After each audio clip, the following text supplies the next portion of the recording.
TDP నాయకులు join అవుతారు. సరే, ముందుగా మనం సత్యనారాయణ గారి దగ్గరికి వెళ్దాం. సత్యనారాయణ గారు నమస్తే అండి. నమస్కారం సార్. సత్యనారాయణ గారు, వాస్తవంగా ఈ రిజర్వేషన్ అంశం గతంలో తెలంగాణలో అనుభవం ఉంది.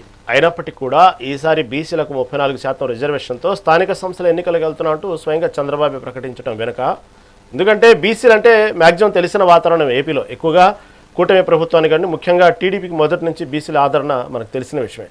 అయినప్పటికీ కూడా ఎందుకు వాస్తవంగా ఇది జరిగే పనిలేనా?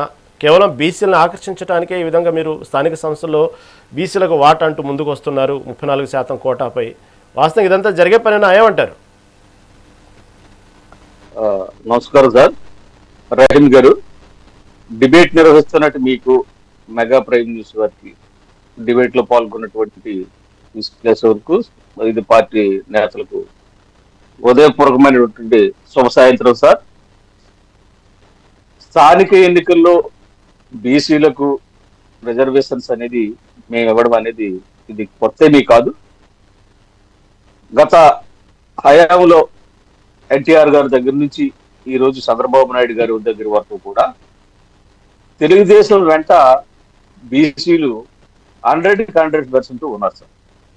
ఆ క్రమంలో మేము కొత్తగా బీసీలని ఏదో జగన్మోహన్ రెడ్డి గారి లాగా మాయ మాటలు చెప్పి మేము ఆకట్టుకోవాల్సినటువంటి అవసరం లేదు.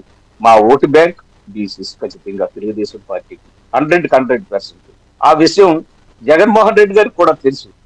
జగన్మోహన్ రెడ్డి గారికి కూడా తెలిసింది కూడా అక్కడక్కడ కూడా ఏ విధంగా డివైడ్ తీసుకొచ్చి బీసీలు విడగొట్టాలనే ప్రయత్నం చేస్తున్నారో దానికి ఆజ్యమే ఈ రోజు మాట్లాడుతున్నటువంటి జగన్మోహన్ రెడ్డి గారి వాయిస్.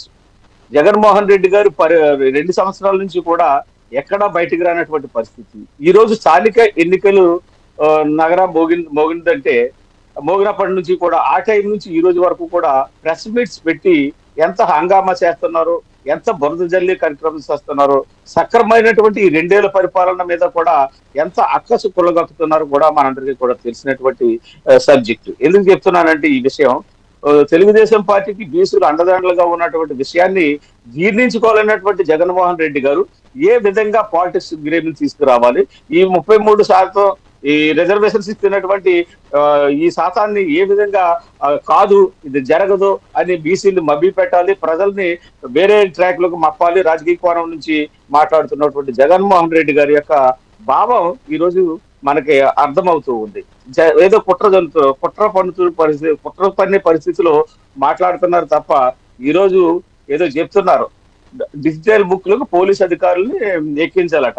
మరి రెడ్ బుక్ అని చెప్పేసి మరి గోల పెడుతున్నటువంటి వేళ్ళు, రెడ్ బుక్ నే రెడ్ రాజ్యాంగం అని చెప్తున్నటువంటి వేళ్ళు ఈ రోజు డిజిటల్ బుక్లకు ఎక్కించేయండి పేర్లు, మీరు వాళ్ళ గుర్తు పెట్టుకోండి, పోలీసులను హెచ్చరించండి, పోలీసులకు ఖచ్చితంగా చెప్పండి.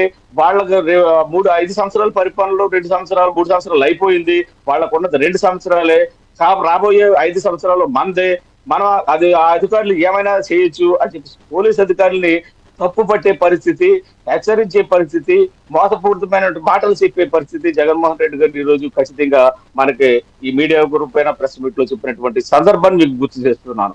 పదే తీసుకెళ్ళండి గ్రామాల్లోకి, గ్రామ కమిటీల ద్వారా వెన్నుపోటు పాలన గురించి అని. వెన్నుపోటు పాలన ఎవరిదా సార్? కాంగ్రెస్ పార్టీకి వెన్నుపోటు పొడిచింది మీరు కదా, చెల్లికి వెన్నుపోటు పొడిచింది మీరు కదా, తల్లికి వెన్నుపోటు పొడిచింది మీరు కదా, బామ్మర్తికి వెన్నుపోటు పొడిచింది మీరు కదా? చెప్పండి సార్, ఎవరు ఇప్పుడు విజయసాయి ఇట్లాంటి వ్యక్తులకి వెన్నుపోటు పొడిచి రాజకీయాలు పక్కదో పట్టించింది మీరు కదా? ఎంతో మంది వైసీపీ కార్యకర్తలని నాయకుల్ని కూడా ఈ రోజు నడి బజార్లో నడి రోడ్డు మీద వదిలేసి వెన్నుపోటు పొడిచింది మీరు కదా? వెన్నుపోటుగా అర్థం తెలియనటువంటి జగన్మోహన్ రెడ్డి గారు పదే వెన్నుపోటు రాజకీయాలు చేస్తున్నటువంటి మీరు మరి మాకు మా తెలుగుదేశం పార్టీ మార్పుల తర్వాత ఎన్నో ఎన్నికల్లో